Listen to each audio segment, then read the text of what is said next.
Injury মুক্ত একজন Neymar 10 জন সুপারস্টারের সমান। ইনজুরি না থাকলে ইতিহাসের অন্যতম সেরা ফুটবলার হতে পারতেন তিনি, এমন কথারই প্রমাণ পাওয়া গেল আরও একবার। পরিসংখ্যান বলছে লিওনেল মেসি কিংবা ক্রিস্টিয়ানো রোনালদো কেউ নেই তার ধারে কাছে। ফুটবলের আসল প্রতিভা এই ব্রাজিলিয়ান সুপারস্টার। নেইমারের শ্রেষ্ঠত্বের সেই পরিসংখ্যান নিয়ে বিস্তারিত রিপোর্ট। একটা সময় ছিল যখন পাল্লার এক পাশে থাকতেন দুজন সুপারস্টার, অন্য পাশে থাকতেন নেইমার জুনিয়র। তবুও নেইমারের পাল্লাটাই ভারী হতো। আজ হয়তো এই কথাগুলো রসিকতা মনে হচ্ছে, হয়তো বলতেই পারেন মজার আলাপ, কিন্তু এক সময় এটাই ছিল বাস্তবতা। এই তো সাল 2010, মেসি রোনালদো নামের সূর্য যখন মধ্য গগনে, তখন সান্তোসের আকাশে দেখা মিলল তরুণ নেইমারের। সেই সান্তোস যেখান থেকে ফুটবলের রাজা হয়ে উঠেছিলেন পেলে। আর 17 বছরের সেই ছেলেটার মাঝেও পেলেরই ছায়া। গোল করার দক্ষতা কোনোভাবেই ক্রিস্টিয়ানো রোনালদোর চেয়ে কম নয়। ড্রিবলিংয়ে ছাড়িয়ে যান মেসিকেও।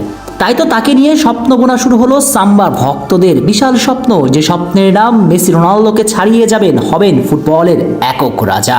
সেই পথেও তিনি এগিয়ে যাচ্ছিলেন, কিন্তু বেরসিক ইনজুরি তার ক্যারিয়ারকে থামিয়ে দিয়েছে বারংবার। কিন্তু থামেননি একজন নেইমার, ছুটেছেন আপন গতিতে। বিশেষ করে তার ড্রিবলিংগুলো আঁকত শিল্পীর রং তুলি। অনেকে বলতেন একজন ইনজুরি মুক্ত নেইমার 10 জন সুপারস্টারের সমান, কিংবা ড্রিবলিংয়ে 10 জনের চেয়ে বেশি সক্ষমতা রাখতেন নেইমার ভক্তদের কথাগুলো একেবারে মিথ্যাও নয়। সাক্ষী দিচ্ছে যে পরিসংখ্যান। ইনজুরি মুক্ত নেইমার ড্রিবলিংয়ে যা করেছেন তা আজও মেসি রোনালদোদের কাছে স্বপ্ন। কেননা শুধু 1 বছরেই নেইমারের ড্রিবলিংয়ে এমন কীর্তি আছে যা নেই আর কারো।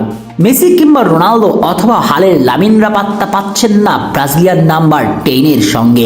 চলুন তাহলে এক নজরে দেখিয়ে দেওয়া যাক তার প্রমাণ। ফুটবল ইতিহাসে 1 বছরের সর্বোচ্চ ড্রিবলিং করার তালিকার 5-এ আছেন লিওনেল মেসি। আর্জেন্টাইন ক্যাপ্টেন 2019 সালে করেছিলেন 255টি ড্রিবলিং। এরপর তালিকার 4-এ আছেন তরে। 2018 সালে তিনিও করেছিলেন 255টি ড্রিবলিং। এরপর তালিকার 3-এ আছেন লিওনেল মেসি। 2017 সালে তিনি করেছিলেন 267টি ড্রিবলিং। এরপর 1 বছরের সর্বোচ্চ ড্রিবলিং করা ফুটবলারদের তালিকার 2-এ আছেন লামিন ইয়ামাল। চলতি বছরে বার্সেলোনা তারকা ছাড়িয়ে গিয়েছেন লিওনেল মেসিকে। 1 বছরের সর্বোচ্চ ড্রিবলিং করা ফুটবলারদের তালিকার 2 নম্বরেই তার অবস্থান। এই স্পানিয়ার চলতি বছরে বার্সেলোনা স্পেনের জার্সি গায়ে জড়িয়ে করেছেন 360টি ড্রিবলিং। কিন্তু মেসিকে ছাড়াতে পারলেও লামিন ছাড়াতে পারেননি নিজ আইডল নেইমার জুনিয়রকে। কেননা সাবেক পিএসজি তারকা 2017 সালে বার্সেলোনা ছেড়ে পার্ক দ্য প্রিন্সেসে আসার পর ফরাসি ক্লাব এবং ব্রাজিলের জার্সিতে বিশ্বকাপ বাছাই পর্ব সহ সেই বছরে করেছিলেন 337টি ড্রিবলিং, যে রেকর্ডটি ইতিহাসের পাতায় আজও অমর। এখানেই কি প্রমাণ হয় না ইনজুরি না থাকলে মেসি রোনালদোকে ছাড়িয়ে যেতে পারতেন এই তারকা? সত্যই তাই, ইনজুরি না থাকলে নেইমারই হতেন এই দশকের ফুটবলের মহারাজা।